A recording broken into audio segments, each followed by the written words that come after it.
Sir, would you like to start? Professor Wilkie, would you like to start?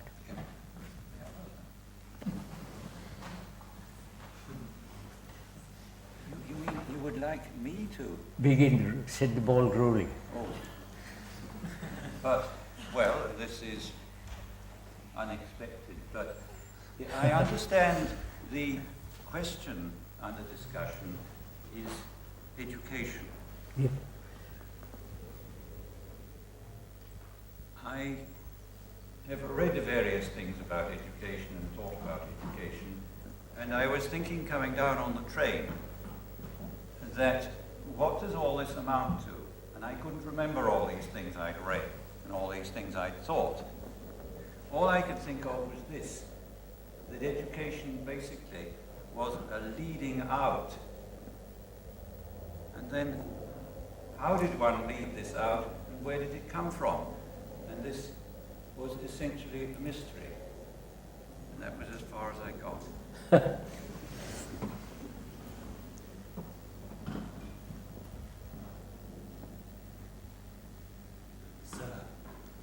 So, you pointed out our total responsibility in bringing about birth. You have to speak louder, sir.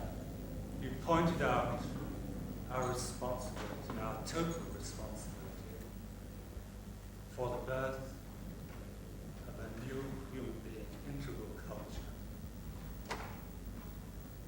Our ways are ways of thought approaching practically everything. I wonder in this meeting whether we could possibly approach a way of learning which is integral and total and not fragmented.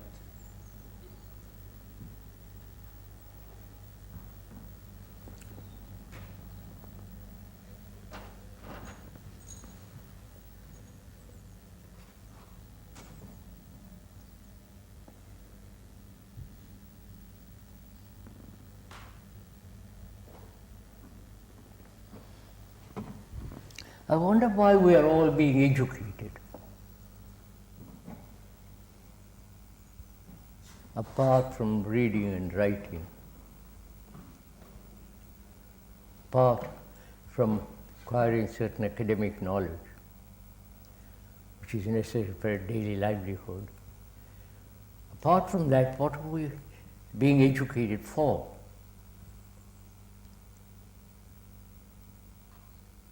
Considering what the society is now, almost you can do anything you want to do.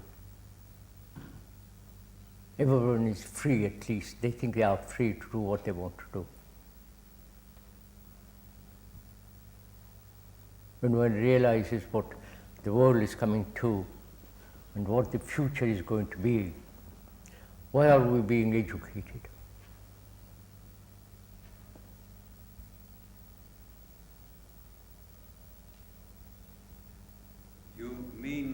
Educated in the sense of conditioned and trained, Yes. and not really educated. Not really educated, not cultured, not being thoroughly civilized. Your question is what we should be educated for, what we're leading to, what we are being educated for. Yes, for, that's what I mean.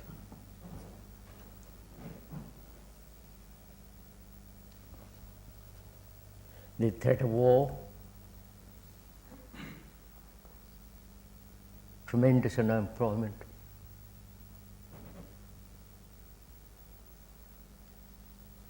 computer with its social upheaval.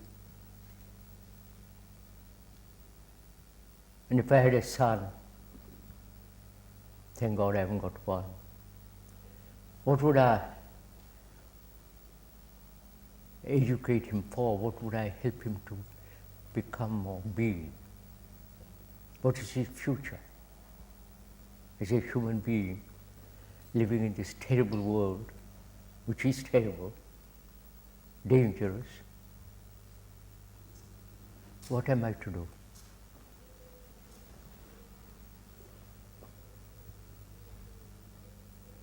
I mean, this is a very serious problem.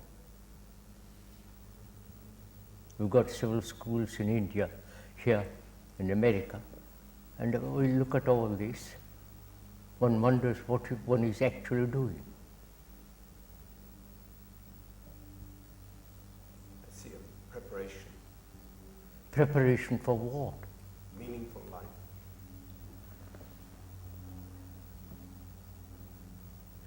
life. Each person will translate that meaningful life according to his own peculiar pleasures, idiosyncrasies and miseries. So, is that all? If education is to prepare and show the way, that means we have to teach about the limits. Is that what we are up to? Teach about the limits. Do this, do not do that. This is the right path, that's the wrong path. Is it possible to prepare for? Louder, sir, because Is it's it impossible. possible to prepare for? It's not the action of thought itself to produce future continually. An evasion, and all our ingenuity goes into that evasion. So we produce all sorts of technological fixes and structures which are evasive to real relationship and receptive learning. About the limits, I mean, surely the main point about education is ultimately there are no limits. And this is the very difficult thing for people to realize, because all of the so-called education normally is imposing limits on the human mind. If there are no limits, then we can do anything we want to do. That's what's causing all the problem. Only the gurus seem to know what is right and what is wrong. Oh no, for God's sake, leave the gurus out of this. I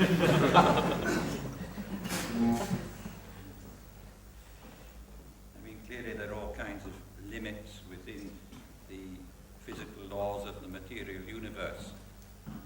But ultimately the human mind, I mean, one has to see, it will only impose its own limits on itself. So what is the future of the human mind? I'm being educated, let's say, to become a lawyer or a physicist. What's the future of my mind? Just keep on turning out theories, more instruments of war? It seems we're prolific in ideas, but very poor in relationship. Please join in those who want to discuss in this. I see fulfillment of opportunity. Opportunity being something that we have to discover. This is what we are proposing, sir. If I had a son, I want to, what am I to do to educate him in the real sense of that word? What am I to do? What is his future? I feel that a lot of his future is within him, and the preparation to enable him to manifest that future. Enable him to face all this? Yes.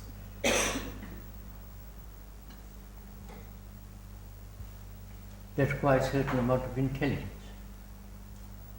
Does education give him that intelligence? Not today. Not today. So what is what to do? Needs a new type of education to my mind. So let's talk about it, let's inquire.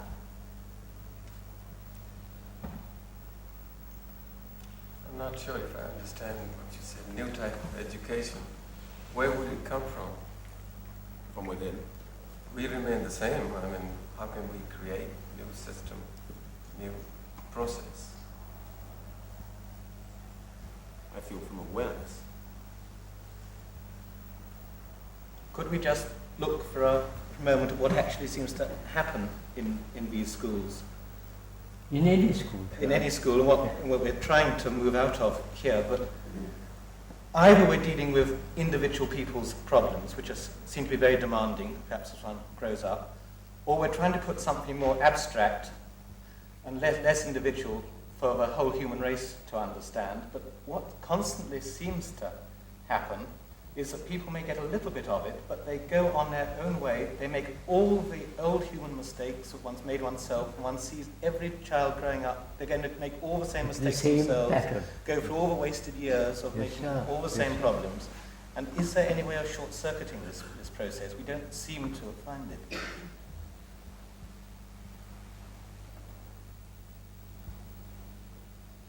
Are you implying by that human reaction can never be changed? No, I'm not implying that it can never be changed. I'm looking at what actually we seem to be in at the moment. Many times one feels one's tried very hard to communicate with someone, or one's seen someone grow up, and one sees that really they may have changed a little. You can't do anything. Right. So what are we doing? Right. Exactly. That's my point too. We're just questioning what we see of what's happened to ourselves and to those who are being educated at the present moment. Yes, sir, that's right. And we can't live life according to a policy, which is the main conditioning these days. And the question raised of a new form of education, which means to bypass the policy attitude of mind.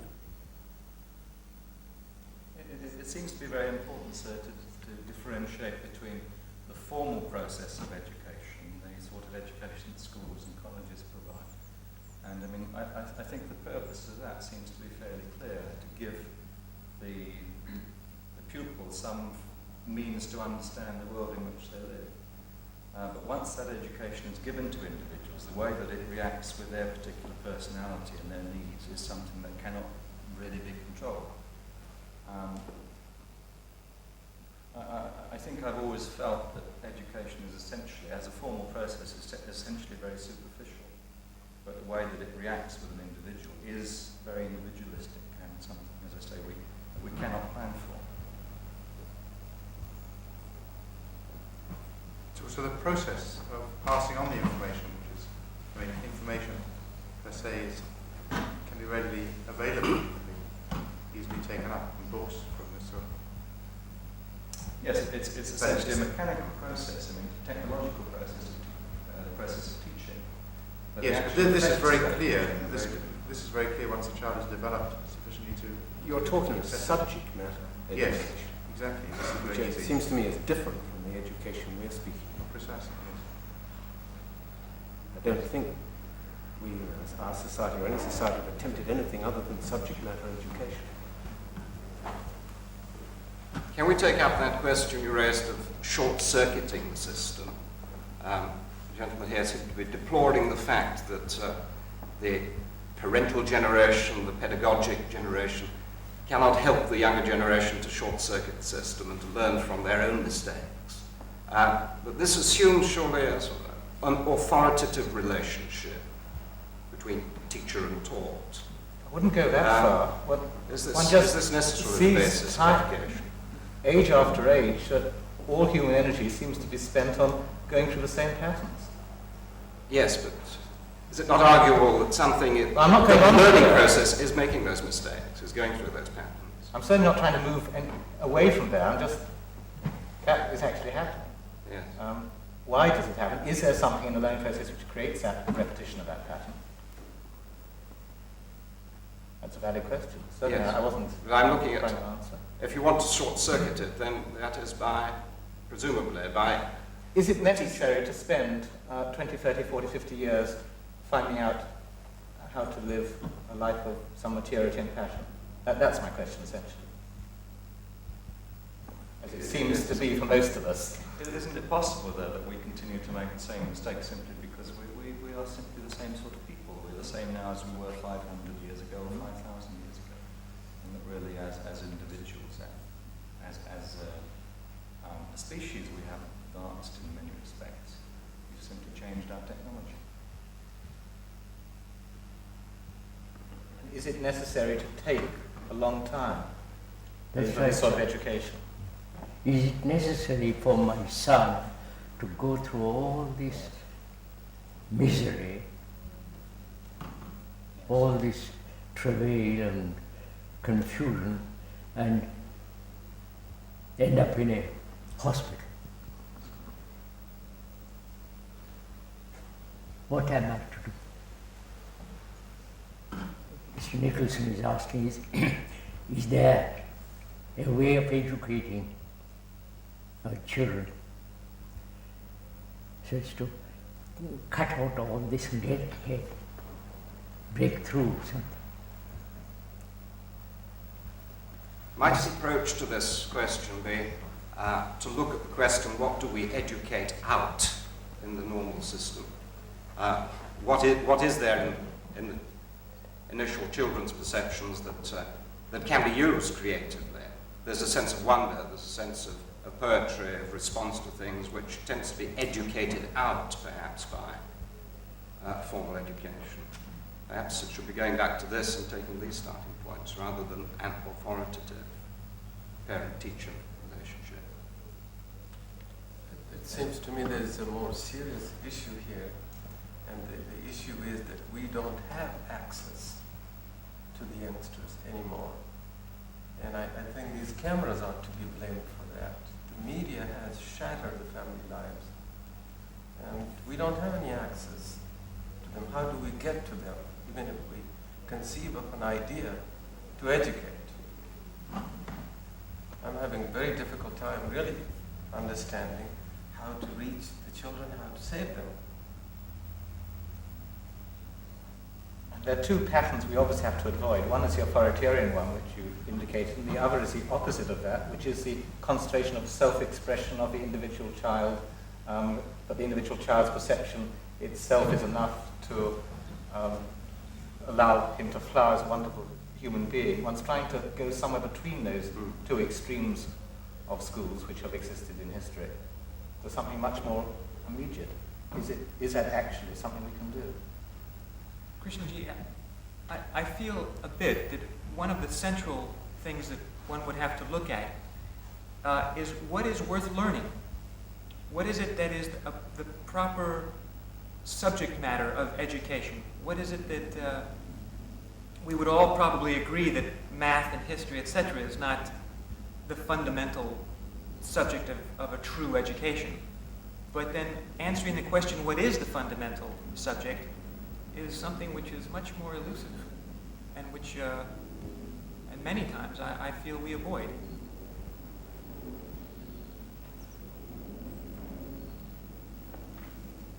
Can I just say something? I think that a problem is that with children you have this energy coming up. And it seems to me the whole time that we seem to assume that we know what this energy is. This was my experience, and it's just, when I see, that there's always an energy coming out of the child, and it seems everyone's trying to shape it. They seem to think they know what it is, and they're trying to direct it, or, and maybe that is the unknown. Maybe it's life coming out of these kids. And so that, and we get fouled up because we're always assuming that we know, what we're doing. And maybe we don't. Maybe we should be learning with it. Yes, I'd like to ask, is it right even to discuss education of children when we ourselves are confused? If we are confused, then all we can teach children is more confusion.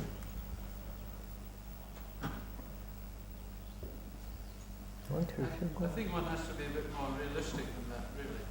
I mean, one has a certain perception of what is going on. It may not be a total or profound perception, but one has some idea of what is going on, and one has some idea of what the ordinary education is. And so to that degree, one is not confused, because it is true that generally it's a fairly superficial matter, as a number of people have said. It's a subject matter affair, a variety of divided subjects, with probably a bit of physical education thrown in. So there seem to be these two things, subject matter and physical education, but the rest of education is ignored. Now, even to acknowledge the fact that there is something that is being ignored is a step. It's a beginning. What? I mean, how do you know what's going on? I mean, why do, say, students want to go to the pub? You know, what, you see what I mean? They come up here, they have this education, and there's something wild in there, something, you know, and you think you know what's going on, but do you? Because, you know, it isn't working, I don't think. Well, we're not talking about that, we're talking about the global situation at the moment, and then move into something else. We're talking about what happens in education usually. And then from there, is it possible to move into something else? That's the question. Actually, it seems to me that knowledge as required in technical subjects and proficiency and what have you, and research, is somewhat inimical to relationship, which is absolutely essential in the learning process anyway, with other people. You may have the knowledge, how do you convey it with something more than just the technical facility? Because obviously we're human beings and it needs something more. I think this point about we do know something about present so-called education is quite right. We can recognize its properties, but I think we want to be careful if we describe this education as superficial, because it is not really superficial. It goes down into people's depths by imposing limits on the way they think and their attitude of mind. And the giving of information and the way in which the information is given in the ordinary so-called educational system is imposing great damage in many respects. It confers certain advantages on the recipient, but also great damage. And it has been said that the educational system is the greatest force in society against innovation. Education is just not the relationship between the teacher and the taught. It also involves parents. Otherwise, a child will grow up to be just like me. But there is this emphasis on the need for something different from our present system. The attitude is we cling to our present system of education, same time seeing how it falls short.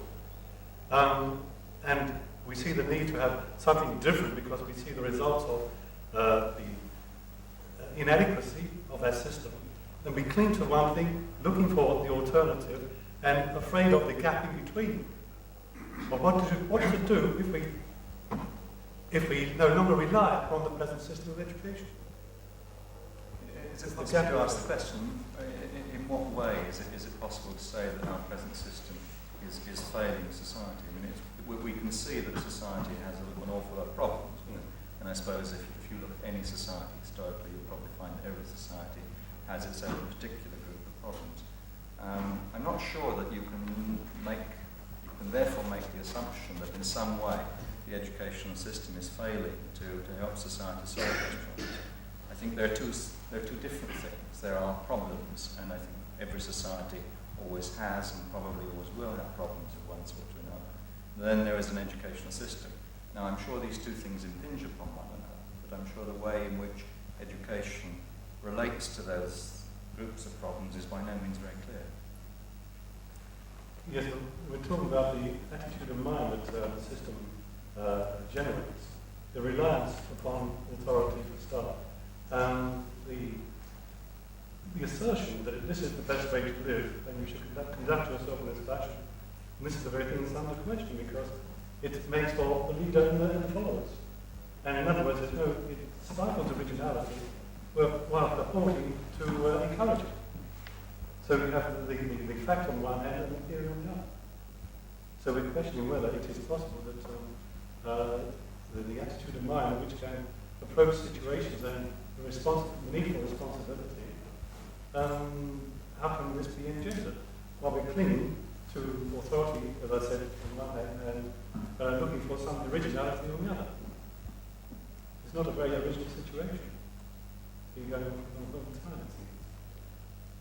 Yes, I'm not sure how much education ever sets out to create originality. Since it's something that happens, and it happens because of the people involved in the situation, but I don't know that this is an objective. Well, one can encourage or inhibit originality and so on. Basically, I think the educational system does not help society to solve its problems. It helps to reinforce the problems which exist in society. Yes, sir. So, if I may ask,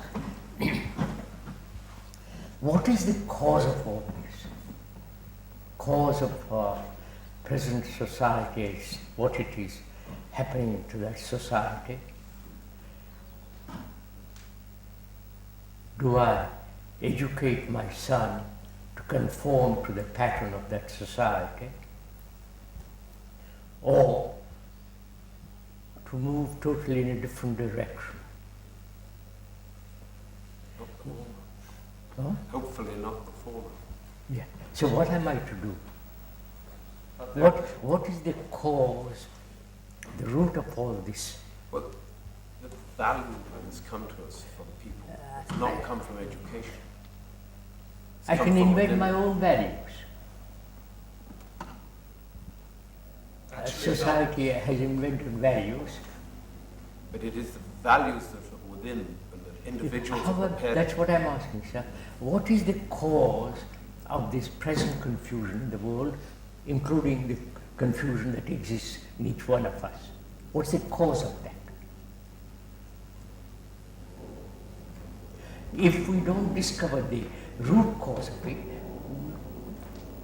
we are then only moving in at a depth or a superficial activity. So what is the cause of all this?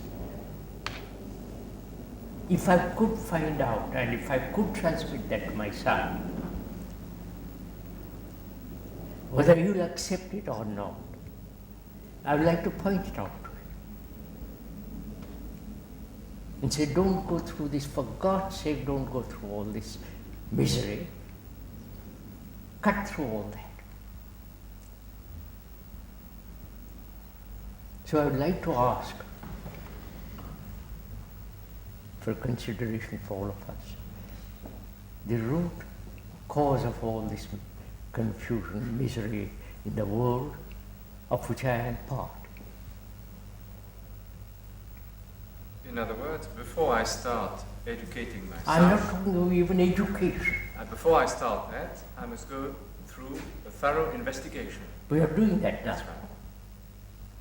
To become aware of what's wrong. Yeah, what is wrong with all of us, with human beings that have produced this monstrous world? One thing we think we know. What, sir? One thing we think we know. What is that? We think we know things. We think we know the answer to a lot of things. It's a set of knowledge. One element in that what is wrong, so I'm suggesting. Sir, I'm going to die in a few years, and I have not helped my son. I'm talking really seriously because I'm concerned about my son. I love him. I have a tremendous feeling for him and for the future of him and mankind. And I say, in what way can I help him to be free of all this and move in a different dimension, different level of all from this? What am I to do? If we could discuss that, not theoretically, abstractly, but actually, what am I to do? What kind of education or no education, what kind of pressure, what kind of environment, atmosphere, what am I to do?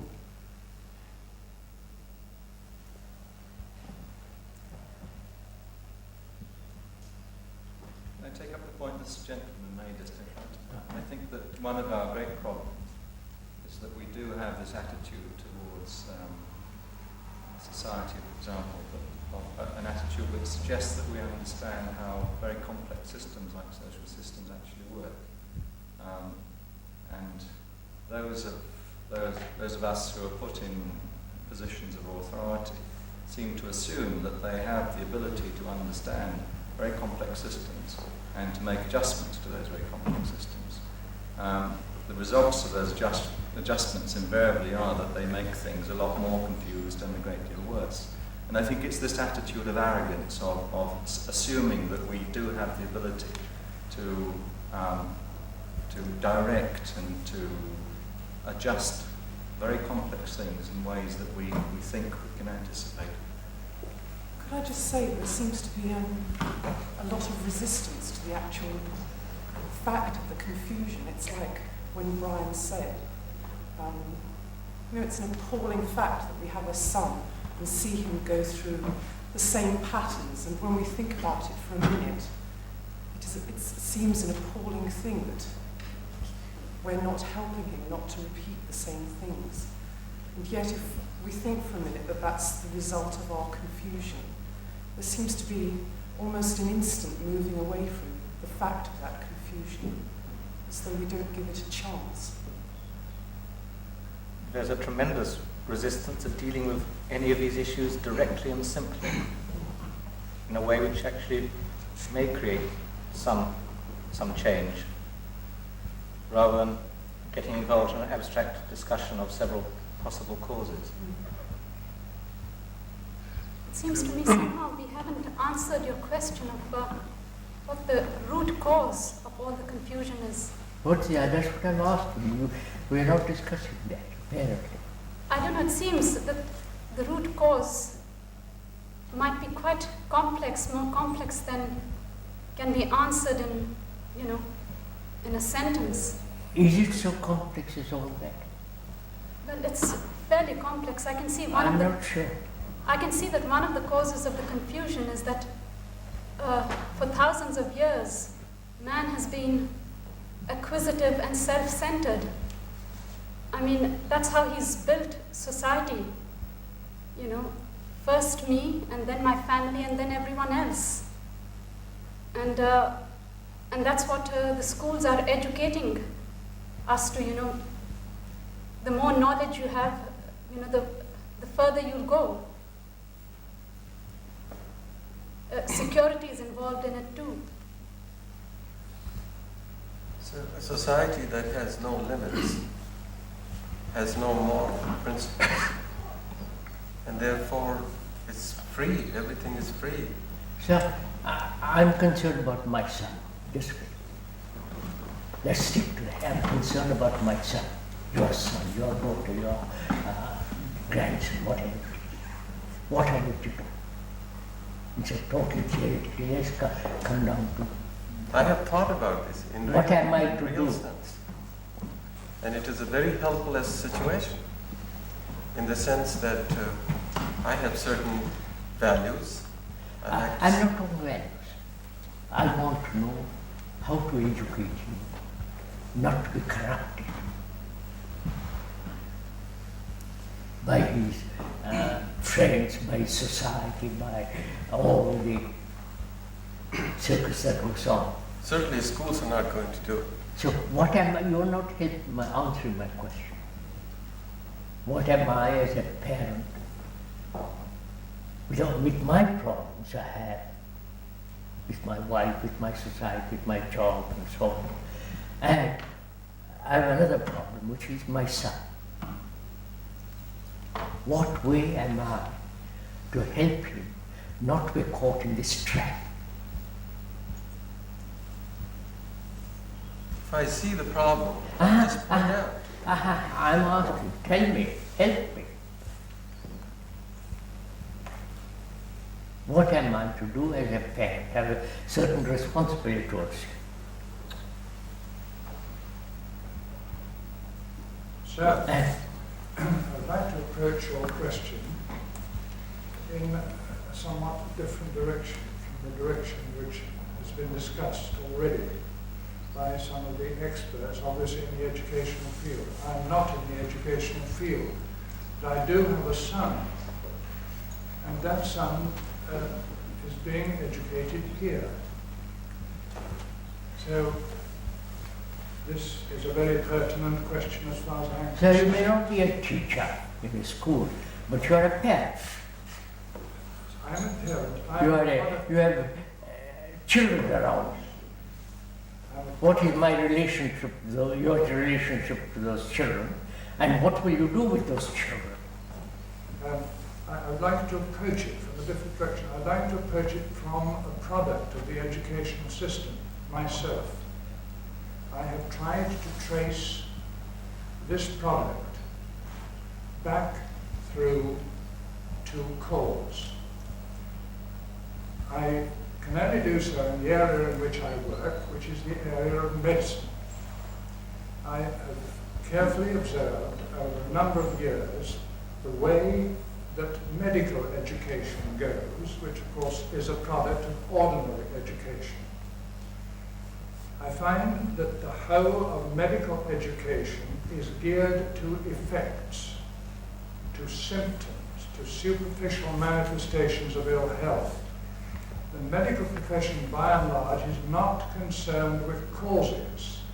It is not concerned with health. Although it has a health service, it is really a disease service. So the answer to this problem is obviously to look in another direction. That medical education links entirely, almost exclusively to effects, the world of effects. And I assume that ordinary education, in the same way, tends to link to the world of effects and diversity. The world of causes, and I'm speaking of deep inner causes, not modification which comes about from the surface through changes in effects.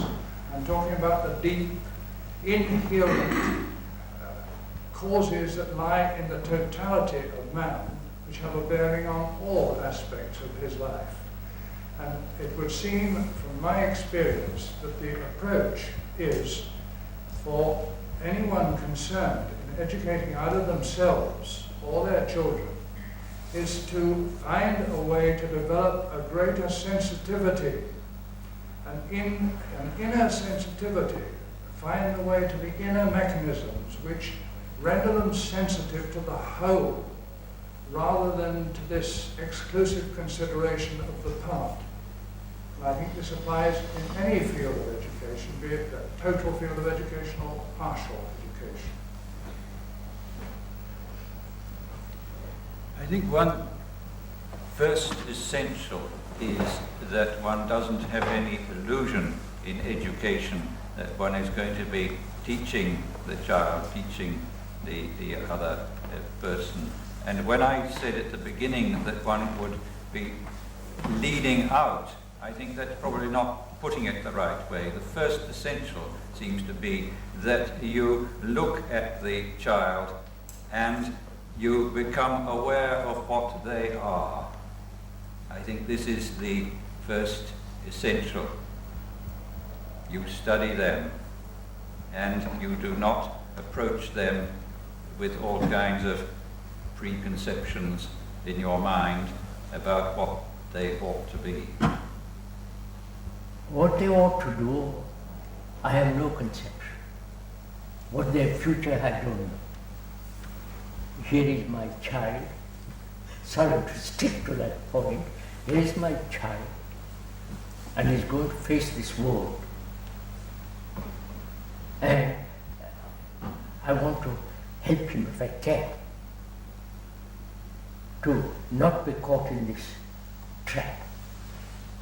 That's all my concern. This implies two things to me. First, that you have something. Huh? It implies two things, that oneself has something to pass on to this child. I have nothing to pass on. I am confused. I am selfish. I am brutal. I am insensitive. I am all the rest of it. Yes. I know I can't pass that on to him. It's absurd, my passing that on to him. Yes, but if you're going to speak to the child, your question was, what are we to do Yes. If we are to short-circuit this present situation to bring some intelligence into it, well, as I say, the question seems to imply that first you had something to pass on, and secondly you had a relationship with the child which he could receive. But the only thing that, personally, I feel that the one thing that one could pass on is an attitude of question. As I sit here now, I can't see anything more to the point than that. It may change in 5 minutes from now, but that's how it seems right now. Sir, if I understand you correctly when you say, I don't know what I should do, well, should one do? I get a feeling of, well, I'm not clear what to do. You know, I know you're saying that something has got to be done, but I'm not clear about it. But yes, sir, I feel about it. Yes. Yes, but there's one thing I could be clear about, is the present situation, the trap. If I get clear about the trap, I can throw this trap. But beware where you put your feet. But you see, Robbie said the problem is quite difficult. I can concentrate all this to him. Of course. But the other children with whom he's playing, with whom he's in contact, they are going to corrupt him. And their parents are going to corrupt him. You follow, the whole thing is... Sure. But I can also tell him, beware. Yes, but he likes to play with a lot of... He likes to belong to the group. He likes to belong to the group because he's insecure. Yes, sir. You've seen all this, I don't have to tell you. But, so Krishnaji, we're saying that being told about this trap and really learning about this trap are two different things. He knows it pretty well. Beg pardon? The child, if he's at all, unless he's completely dumb, he listens to you. He Yes. knows it. He knows He reads the papers. Right. You'd help him to current events. He knows all this. Yes. Yes, but sorry. Yeah, but he doesn't actually, I mean, knowing it is different than actually seeing it and seeing how fundamentally impossible it is to live like that. Are you saying the fact and the word are two different things? Are two different things. Agree. And the one is the education and the other is nothing. Yes. Now, just pursue that for a while. Well, then part of that is, you asked before, what is the root? All right? Now, I would say that not only don't we know the root or the trap, but we don't even know about how to discover it, really learn about it for ourselves. So this is, hopefully what we would begin addressing ourselves is, how do we ourselves learn what this fundamental thing is, which is the root or the trap, which is... Let's say for the moment, as Yogendra pointed out, we are selfish, utterly self-centered. Right? I have my job, I'm a carpenter, whatever it is, I'm involved in it. I'm involved with my problems. I'm jealous, I'm self-centered. Basic cause is selfish. Let's for the moment take that. Then what am I to do? And the boy is too, my son is too. How am I to really learn about that? Not learn, I know it. I see I'm selfish, but I don't know how to go beyond it, how to break through this barrier. That selfishness makes me feel insecure, unsafe. How can I dig under that and find the root? That's what we're trying to go into it, sir. Isn't the first thing this barrier between oneself and somebody else? Barrier exists and you're aware of the barrier, and the child is very sensitive and will feel the barrier, and how could one ever go through that barrier? So are you saying that while I operate as a totally selfish human being, I can have this feeling for my son that I don't want him to be selfish? I mean, could it be a totally selfless approach to my son to want him to live a completely different life?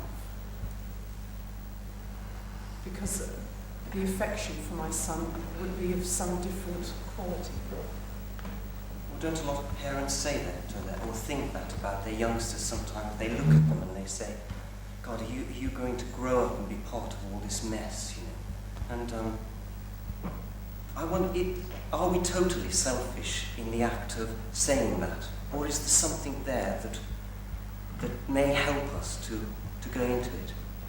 Do you know what I mean? I understand. If I'm selfish, and I tell my son not to be selfish, yes, but at the same time... he spits in my face. Yes, I understand what you're saying, but I was wondering whether there's something more than that in the relationship. A certain affection for the child that he may can become. I be affectionate, love my son, and be selfish?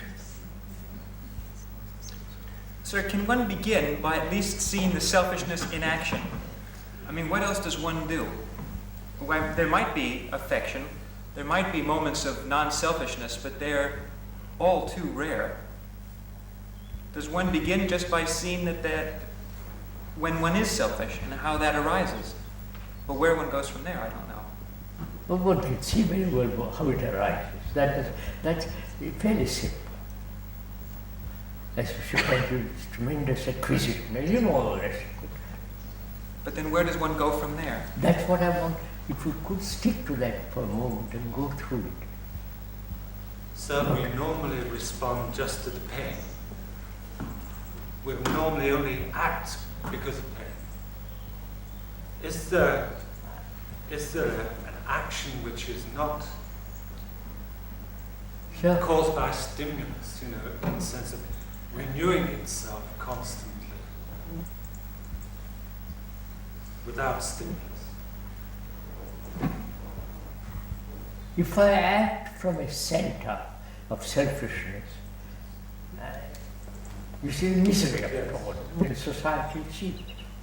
But then you have to ask, is there an action which has no cause?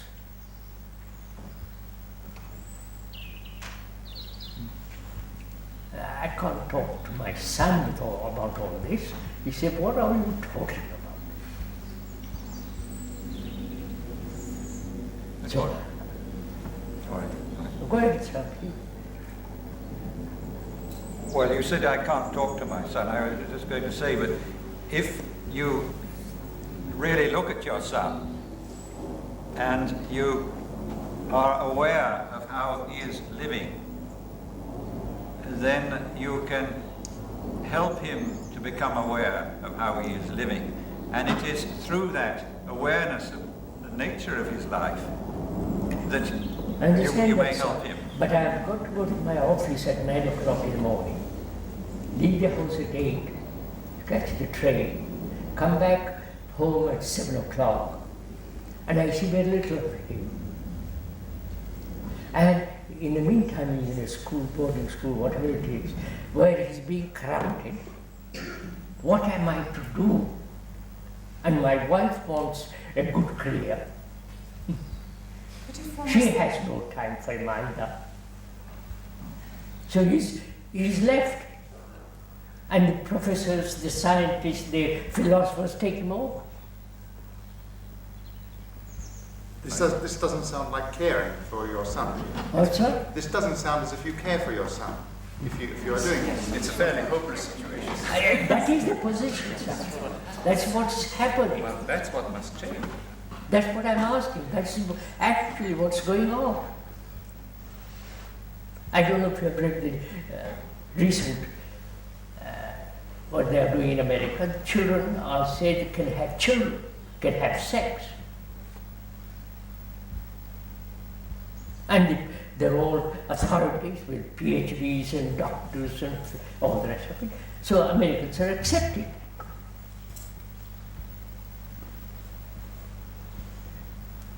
They must know it, they must be educated in sex. You follow? Begin with the smallest child. I'm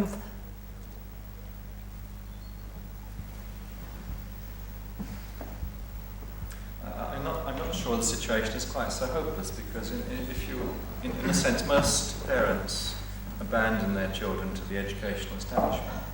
There are parts of that establishment. So that is what is being done, sir. That's what I'm saying. Yes, but not all parts of it are bad, I don't think. Some of it is. A little bit of it is not quite so bad. Like a rotten egg. Parts of it bad.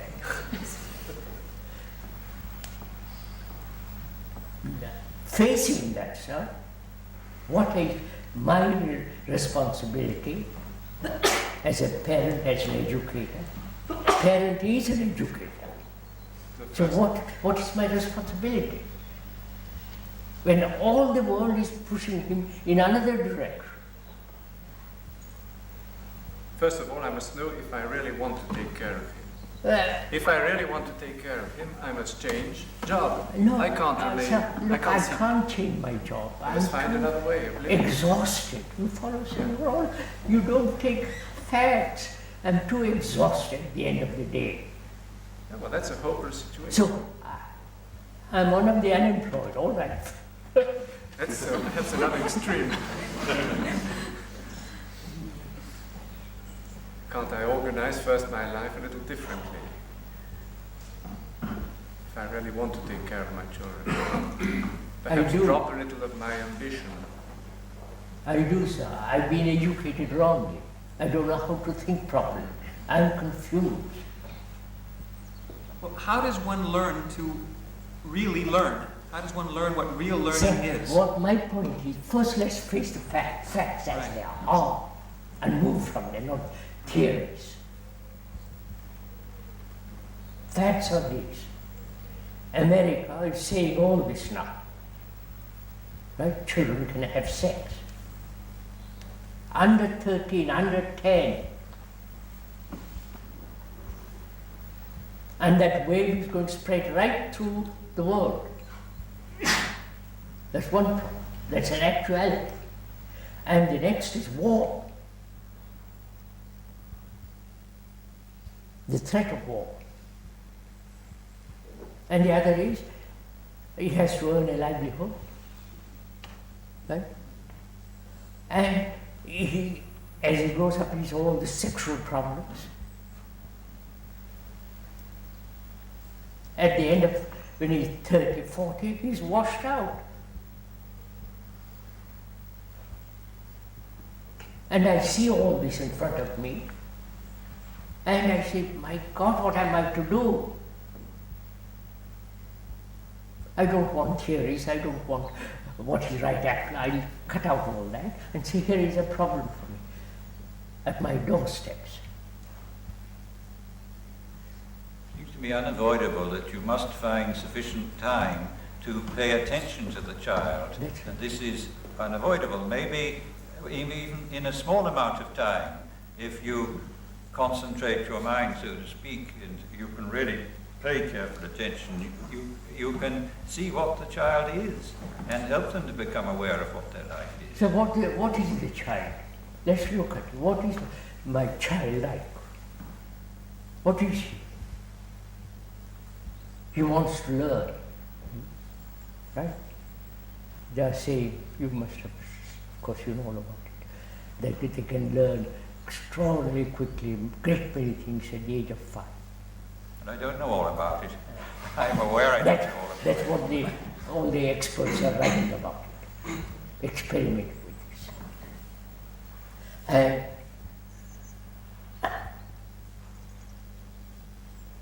my son happens to be rather sensitive and for various reasons. And all this could be destroyed.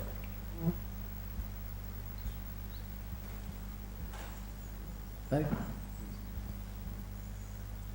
And I want to prevent it.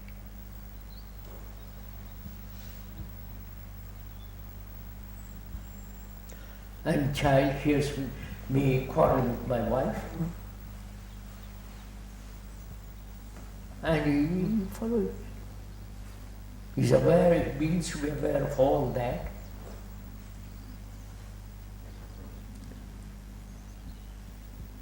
I'm a hypocrite. I say one thing and do something else. Well, is that a meaningful statement then when you say that? What's that? When I feel that I must do something about it, I must change, I must help him. No, I don't want to. I want to see that he lives a good life. Good life, not in the worldly life. But as you continue to live a not good life yourself, you see, we don't care enough. We care when we've got a child and it's presented to us and we say, yes, we'll have I care very good. much. But care. not enough, Christian. But no, you don't tell me how I don't care enough. But I've got my job, my problems. That's not good enough. But it may not be good, that's a fact.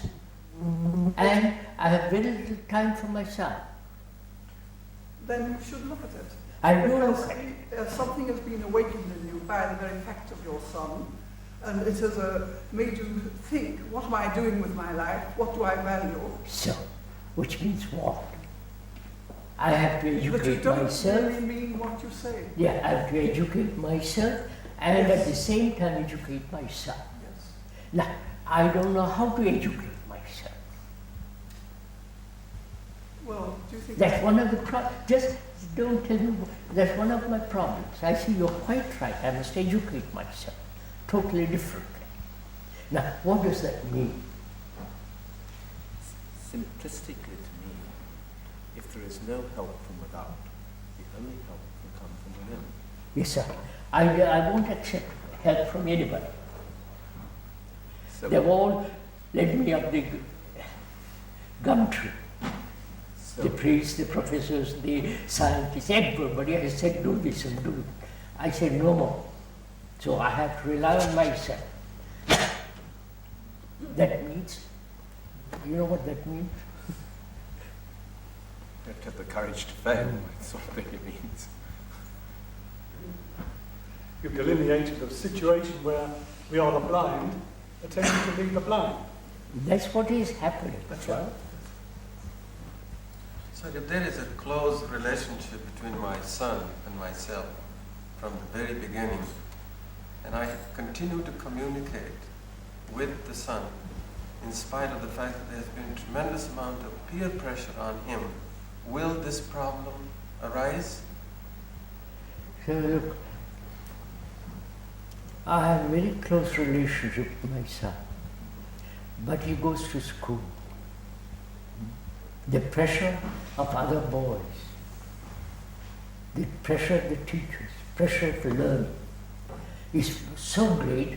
What I say is very little, you follow? He says, suppose you know, this is happening. So I know it's happening. I don't receive.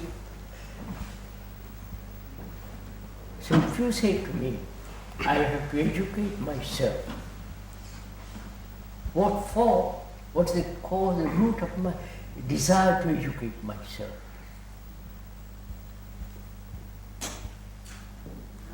Well, the fact that I'm aware. No. What is the cause, or what is the significance of my educating myself? What does it mean? To discover something for yourself as distinct from the usual learning process, which is passing on information, it seems. Or the what you should be doing, as distinct from finding out for oneself what needs to be done. Surely, sir, if you take upon yourself the responsibility of educating your son, then you must change your own life in some way, either your own understanding. If it's possible to change your way of life, well, that clearly is much more difficult. Will my education take a number of years? Right? Will it take a long time? And in the meantime, I'm corrupting my son. Corrupting is a very strong word. Very strong. In a sense, you have two alternatives. You take upon yourself the total responsibility for educating the boy, or you use the system in such a way that you select from it those parts that you think are going to help. Sir, please, you say educate yourself first. What do we mean by that? I Seems know how to read books and all the rest of it. You are talking about educating myself psychologically, inwardly. And will that take a long time? the word itself usually implies a certain period of time in which Yes, you learn something. that's it. So to learn all that will take a time. Well, that's what education usually implies. Yeah. So educating myself will take time. I think that's how we think of it. Is there a shortcut to that? That's what his point is. Will it take years of struggle, discipline, control, watching, learning? You follow? If you want to teach your son mathematics, it might take a long time. But if you want him to see the world in a different way, this may not necessarily take. So tell me, don't theorize. Tell me how to educate myself. If you've already decided that you are a Just selfish... let me finish. I want to educate myself. They all tell me educate yourself. And where am I to begin? What does educate myself mean? Learn more about myself? I must Have more knowledge about myself? Yes. That seems to be implied. No, so, which means I have to experience, which is what is happening now. You tell the boy, don't smoke. He said, I must smoke to learn all about it. I must have sex to learn all about it.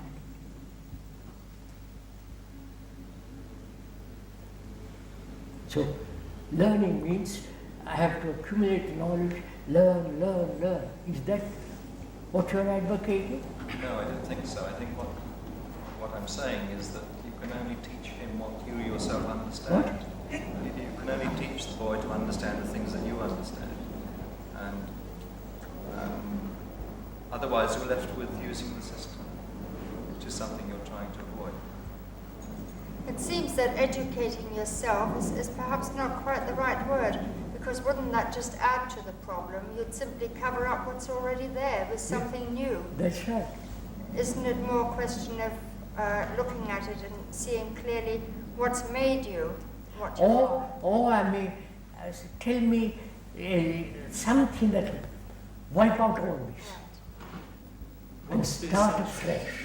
But your very relationship with the child might have awakened this. It might have said to you, what have I been doing with my life so far? And this very caring and affectionate relationship might well be the beginning of a different way of looking at things. You have seen that your own life has been conditioned by what your parents thought, possibly, and your education. This might be the first step to make a different way of educating yourself. And having a sense not only of the person, but Mrs. your Dear, son. Mrs. Dear, I'm in total revolt. Then good. But wait. Don't say it's good or bad. I'm in total revolt with the whole thing. But when you say that, what occurs to me, what comes in is that there's even still, if it's appropriate, a sense of direction in that. I don't know direction in life. I don't want a direction in life. But wouldn't you say that may be a direction, a deep-seated direction? No, sorry to... No, sir. Just a minute, sir. I mean, discontent with the education that's going on, with the society, with all the structures, all that. I'm psychologically totally disgusted with it. I mean, revolt against all that. You should not revolt against relationships. I may be. Because I see I'm rotten relationship. Yes, but you could look at them. I do.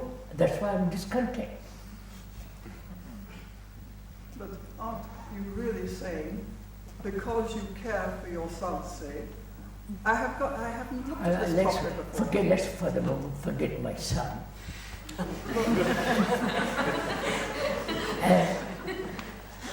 Let's face this fact that I am discontent with the whole way of existence. And burn with this. I'm saying really inside. I'm absolutely revolted against all this. And I've got a son. Will my revolt help him at all? Or you'll say, poor old chap, you're gaga, and so on, he brushes me off. Or you'll discourage him. So apparently, I can't really help him. Apparently.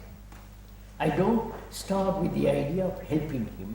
I see from all experience, from all people have told me and what I've watched, life is much too strong.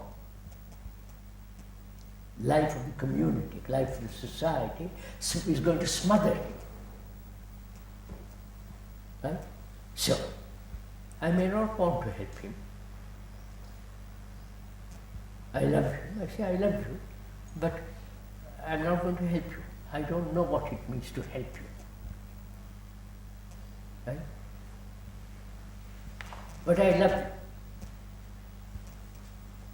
And I'm in revolt. And I say, what? This revolt doesn't create anything. I can't join the Communist Party, this one, and then it's all finished, all the plans. So, and you come and tell me, educate yourself.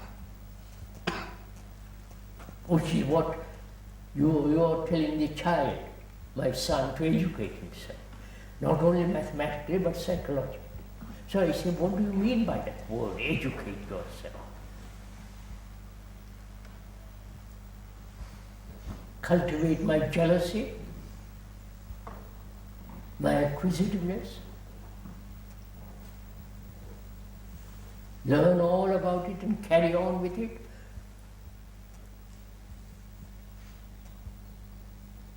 Or is there something totally different approach to all this? That's my inquiry.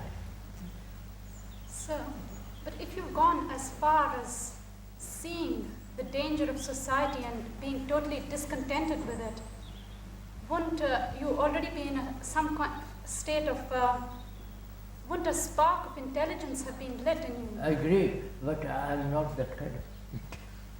So what is the revolt that just does nothing about it? If you really feel the revolt, it brings about a change. Otherwise, it's not much of a revolt and isn't worth discussing. So, will the revolt help me?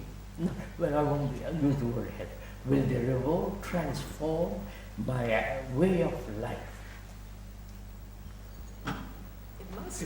Yes, to some extent it must. Wait, let me finish what I want. So that I'm really a good person, in the sense I'm a holistic person, not broken up and not contradicting and all that. I'm a whole human being without any cracks in it. So that's going a bit too far. Aren't most of us still in the state of seeing something's wrong, but not wanting to give up on it? Want to hold on? I won't go very far because I don't want any of this. Yes, but you've got to start somewhere, Krishnji. And so you could see some of the false things that you have lived in your life, and you could start saying, I see that, and that's the end of it. And what are you trying to tell me? That you've got to value, something has awakened you to feel that you are discontent with everything that you possibly see around I have you. no values. You have no values. No. What about goodness? Huh? What about goodness? Goodness is not a value. What is that no values? Why is it that you're concerned about your son? Love has no value. What makes you concerned about your son? Love has no value. You're still, no, you're still thinking in terms of values. I don't want to think in terms of values. You said you were discontented. Why are you discontented? Huh? You said you were discontented. Because you have values. No, I know that. So, why are you discontented, as Mary says? We see the mess. Yes, But you see everything's wrong. Well, isn't that to value something that's good? Perhaps So, not. actually, I don't one can know. see the value, the contradiction in value. Value arises out of comparison, perhaps. One can see the contradiction that there are many values one holds which contradict each other. That brings about pain. One reviews the pain and says, I want to get out of this. I want to revolt against it. So just going back a little, if I'm in a job that's where I have to compete and fight and suddenly I see that, this is destroying me and I drop it, wouldn't you say that I've moved away from it? I've moved away from it. Yes, all right. I may still not be a whole person. No, But no. So you may not be a whole person. You are a broken person, and you have children. Yes. So then you say, educate yourself. Yes, and then you may help your son, unfortunately. But I mean that education obviously mustn't take time, otherwise... So we come to the same point. It mustn't take time, right? That's what the whole implication of your question is that. It must not only not take time, my son must be educated so that he won't take time over all this. I don't see how you educate someone to not take time over something.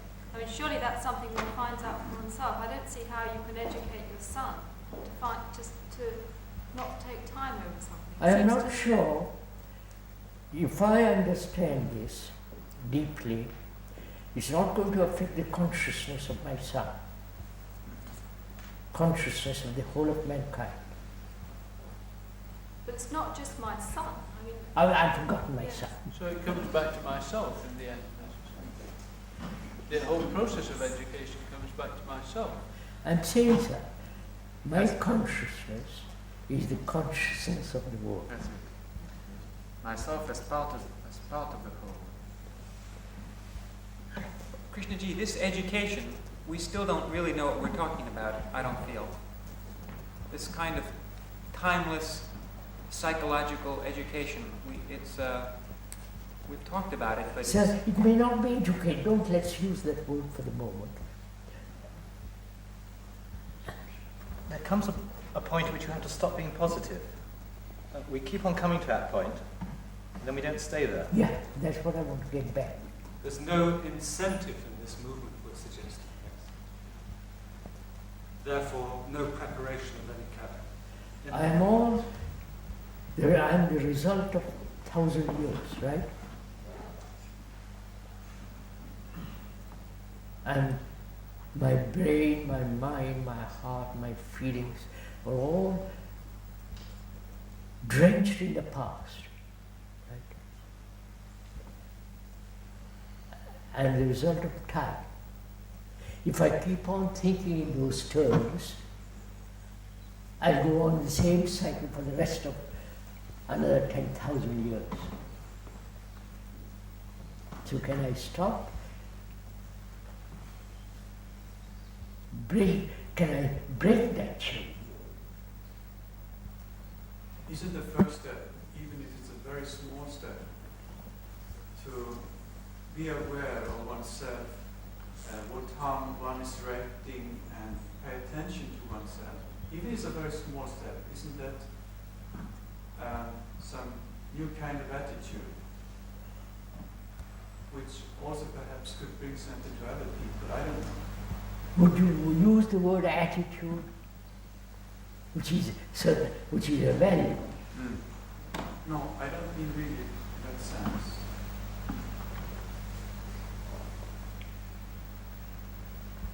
Not a state of being, that if you love your son, then you have an awareness of their life, and this implies an awareness of your own way you live. Yes, and this is mutually established into a sense of awareness, and in a way this is what one is. I mean, how one is relating to one's son and to things generally.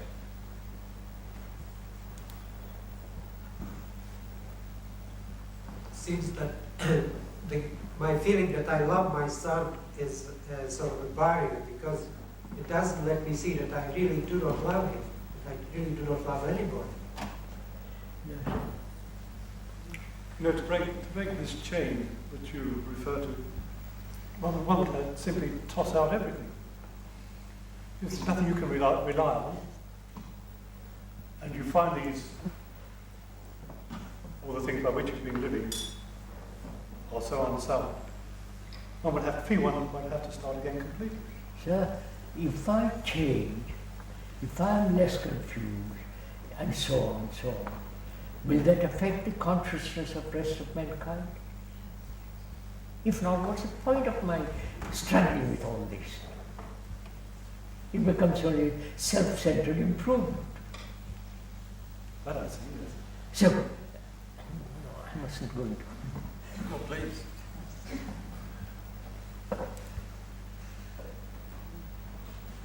I think that it seems that we've already jumped a step there, because in order to, one has to find out why one wants to change, and it seems to me that generally speaking we don't see ourselves as part of the consciousness of mankind.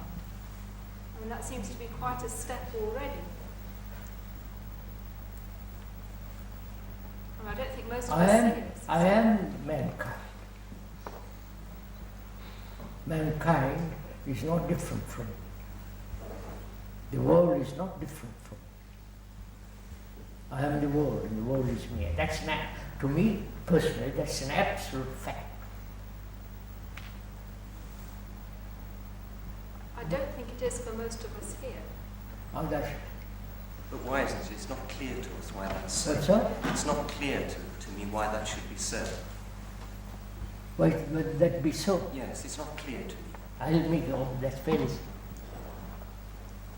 I suffer, I am confused, I am uncertain, jealous, anxious, lonely. So is the man down there. Right? He may live 1,000 miles away or very close to me. He goes through the same psychological problems as I do. Somewhat modified, somewhat changed, but we are standing on the same ground. He may be tall, I may be dark, he may be purple, that's irrelevant. But psychologically, we are on the same ground. Even though there's a subtle intrusion because I feel that I'm an individual. I know, that's one of our miseries. But we're still on the same ground with that. Yeah, so of very course, subtle tricks. of course. So, my consciousness is the consciousness of the rest of humanity.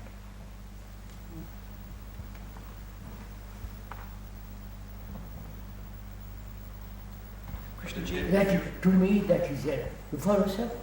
It's a burning reality. It's not just a theory, an ideal, something to work for. But if you change your consciousness, it doesn't change the consciousness of the man living 8,000 miles from you. What? If you change your individual consciousness, it doesn't change the consciousness of somebody. No, sir, because the consciousness of that man living 1,000 miles or nearby is like my consciousness. But I have been so educated, so conditioned, that I think I'm a separate entity, which I say is an illusion.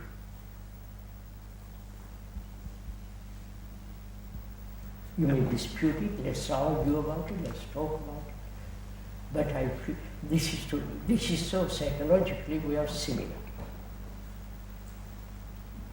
And if I live a confused life, I'm sustaining that common consciousness of man. So if I can step out of that, I'm affecting the whole of consciousness. You can work this out. Yes, sir. Is my hearing that enough to make it a burning fact? No, of course not. Then what else is needed? Wait. So how then we have to go into the question, how do you listen to anything? It's just an idea, or you're listening with you follow? Well, perhaps an easy approach, it's relative, would be to realize that the society is a sum of all the individuals. Of course. So therefore, the behavior of the society is a sum of the behavior of all the So, sir, you pointed out that to me. Yes. But I don't feel it. That's fairly easy. This is the problem with education, Krishnaji. I hear it, and yet that's not a living, burning fact to me. I don't know how to listen in this special way. Of course not. So what are you going to do?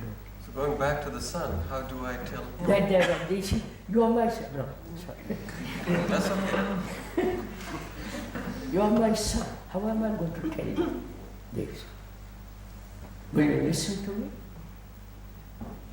Maybe not. Uh-huh. Not enough. Will you listen to me? Or you say, that's just an idea.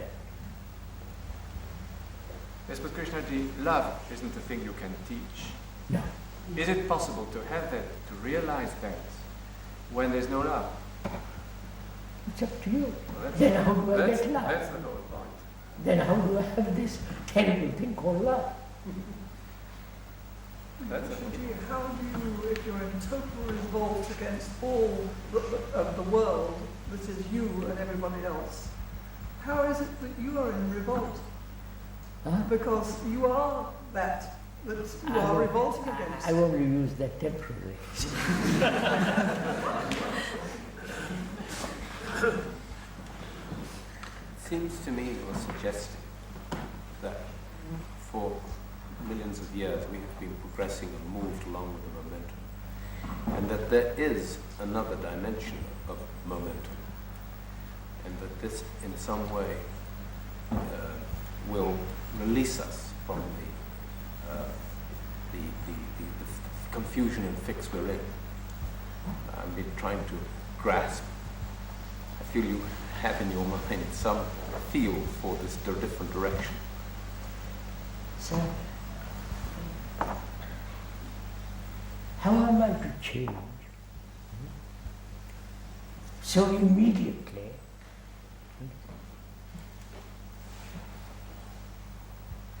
that's the whole question. If you allow me time to change, you know what happens? I'm violent, and if I think in terms of time, of change, I'll continue being violent all the time, hoping someday I'll be lost without violence. So, is there a way of looking which is not closely tied?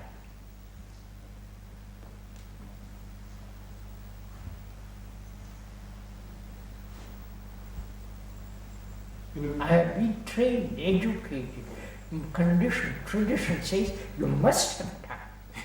I felt like answering you by saying I want time to think about it. Yeah.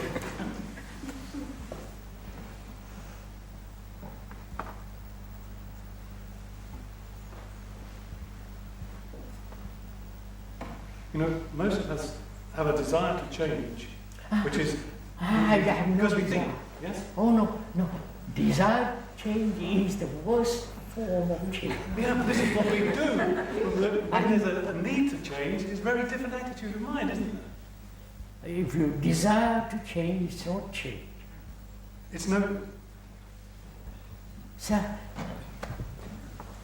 If I listen to you, sir, when you talk like that, there's a certain intimation. Little louder. When I listen to you talk, there's a certain intimation, but at the same time there seems to be an irresistible pressure for thought to come in and enter that and change it into something completely different, and to say, I don't understand what you're saying. Yes? So, what is it that actually is aware of that process that says something to you, that says that to you? Yeah? See, we're all thinking in terms of time. You understand, sir? I will learn about myself. I must educate myself. All that implies time.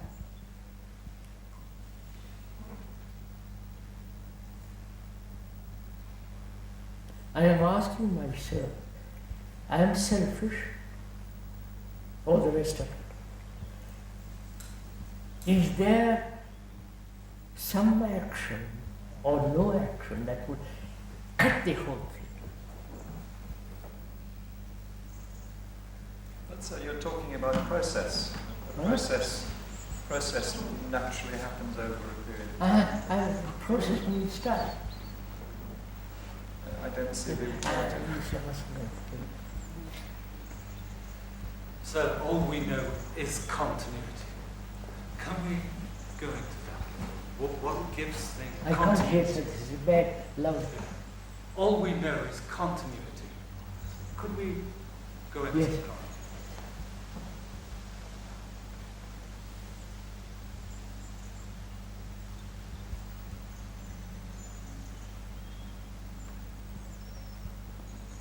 Is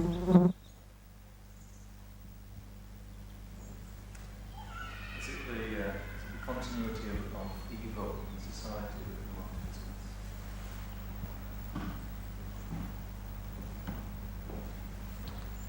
Well, I have an intimation, as David suggested, one has an intimation when you have a degree of sensitivity to the whole problem that one's consciousness is humanity's consciousness. So, whatever continuity it is, whether it's mine or yours, it doesn't really matter, it's continuous. And it's an aberration because it stops me relating to my fellows and the world. And I wonder if we could possibly get to actually discover what gives it continuity. Yeah, could I put it this way? I am conditioned. That conditioning has taken time. I've been brainwashed, if I put it that way, for 2,000 years to be a Christian, to believe in this and all that. And it's so deeply rooted in me that I'm still frightened, though I intellectually throw away all the nonsense about religion. Deeply, I have still fear of going to hell, suppose. And can that fear be immediately wiped away? That's my problem. Not take time, years, investigating, analyzing, going to this person, that person. You follow? Not allowing anybody, not depending on anybody. Here I have this problem and resolve it immediately. I can see in the continuity, dissipation of energy. No, don't. I'm putting you a question, so I don't dissipate energy or anything. Here is a question. I am conditioned as a Brahmin, born in India with all the Sura, etc. And that conditioning has been going on for 3,000 years. And the conditioning has made a special quality of mind which says, I'm a Brahmin superior to everybody, I'm much more intellectual, all the rest of it. But it brings a sense of crisis, inevitably. This is my conditioning. And that conditioning, I see, has brought about such tremendous misery in the world. Because you are a Christian, I'm a Buddhist, you are this and you are that. So, I ask myself, can this conditioning be dissolved without thinking in terms of time? That's all my question. So I wonder if we're allowing for the sufficient length of this conditioning. You speak of 2,000 or 3,000 years. Physiologists would say today that perhaps this conditioning goes back millions of years and is present in genetic information. Some time ago there was a question raised why your son should go out and want to join the pack, as it were. And perhaps this is a part of primate conditioned behavior. You know, we perhaps have to look further back into this question of root cause, into this very fundamental condition. And perhaps a basic question that's always been placed by religious people, the question whether man is basically unregenerate. Yes, sir, that's it. I'd like to ask you a Christians would speak of original sins. I'm the original sin. I'd like to ask a question. Why is it that we don't see that this way of functioning is destroying our brain?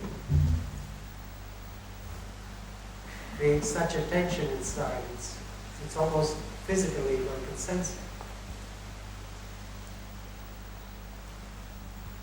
One can give different explanations why human beings don't change, right?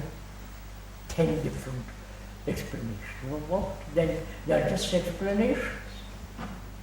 It's not so much why they don't change. Why is it that we're not aware of this destructive nature of the tension in our brain? So when one puts the question why, then you're looking for a cause.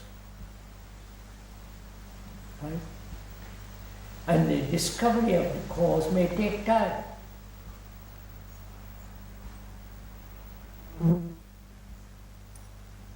Because you will say one thing, you will say another, I will say something else. So we'll all be fighting over the cause.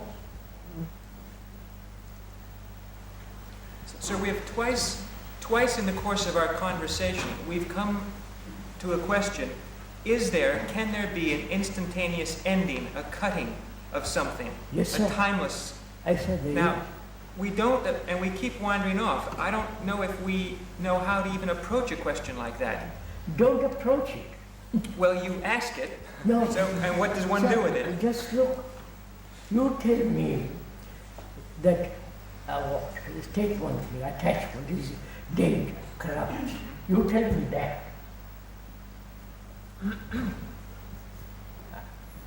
And I see your logic, I accept your logic, I see what you're saying is true.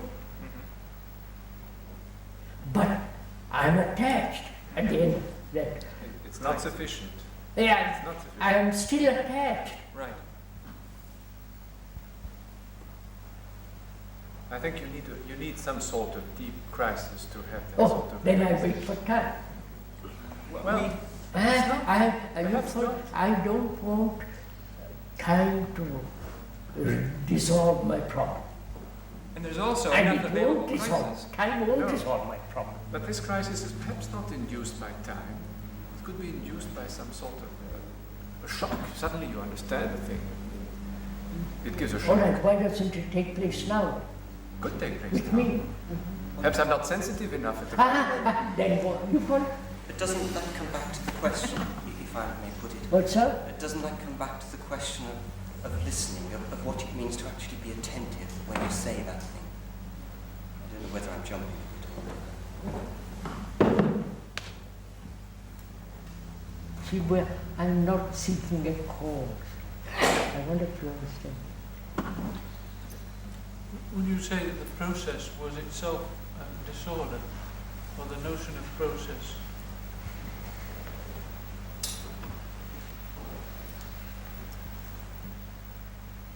You tell me attachment is corruption. You've explained to me very logically with both explanation of that. I listen to it. I don't ask, why don't I change? Then my first question, I won't ask that. I'm still attached. I don't ask, why don't let go? If I ask why, I'm seeking a cause. Therefore, what has a cause has an end. Right? I wonder. So I won't look at the cause. You will tell me the cause is that and that and that. I won't do any of that. I know I'm attached. I've listened to you, listened to your logic, your clarity. Yes, that's perfectly true. But at the end of it, I'm still holding on. Do you? Just listen. I'm still holding on. That's all I know. Please listen. That's all I know.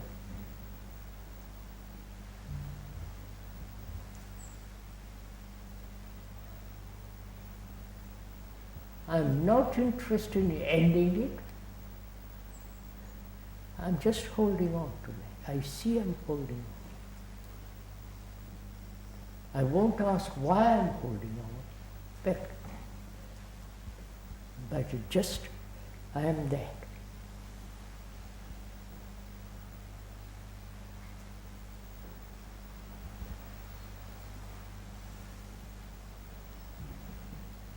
I think it is disastrous to ask what is the cause. For myself, I'm not telling you to accept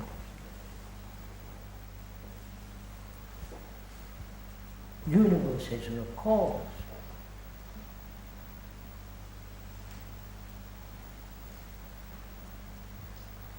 We have causes.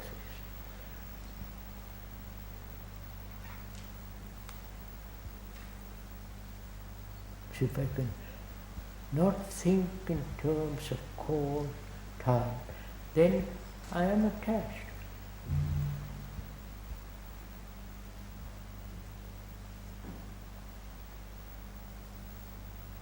That very reality of I am attached operates. I don't have to do a thing. I don't know if I'm saying.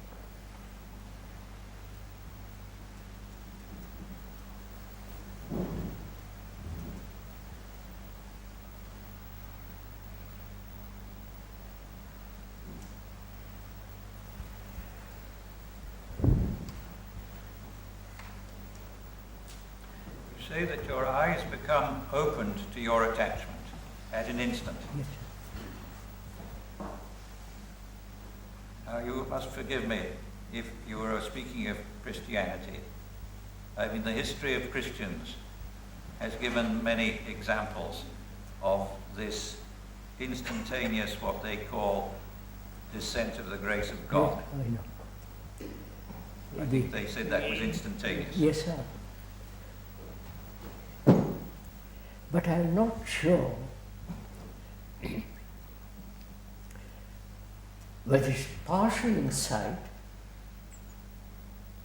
you have a partial descent, to use that word, or a total descent.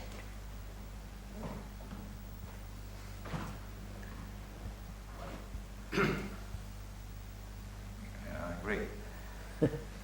It's surely analogous to a system reaching a critical mass and then changing its state completely. And this analogy to physics really brings up the fact that a lot of physicists today are very much interested in the questions of changes of consciousness that we're talking about. Of course, Professor Bohm himself, who is very much associated with this institute. And there seems to be an analogy in physics that quantum leaps, as they say, can occur, yes. That there can be sudden changes in the state of a system, and that it can leap without cause, without obvious cause, into a new state. I think the reason why a lot of physicists are interested in consciousness research today is that they see this analogy as relevant. See, all the psychiatrists are concerned with the cause. Yes.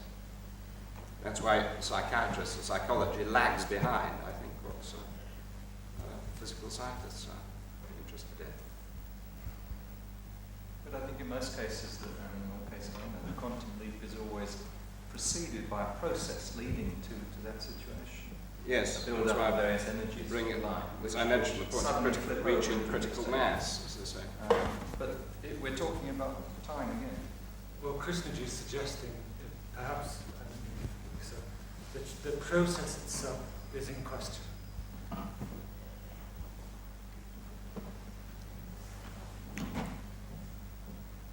So we all have partial descent of God, or whatever you like to call it, insight. Partial insight. We all have it occasionally.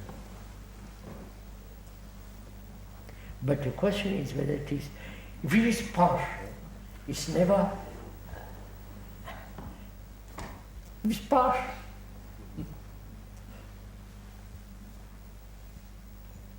Out of that partiality, we do all kinds of things.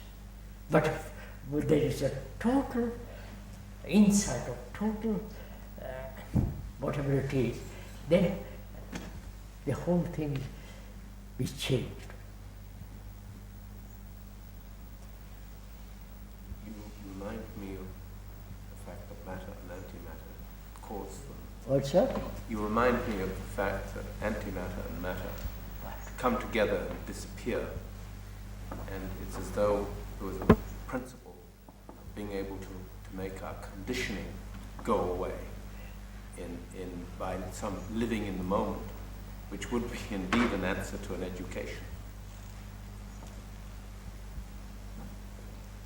I can only explain it. So should we stop now? It's 5 minutes past. Or do we continue?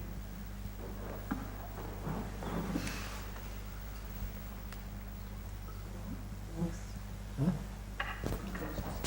Stop. Yeah, what?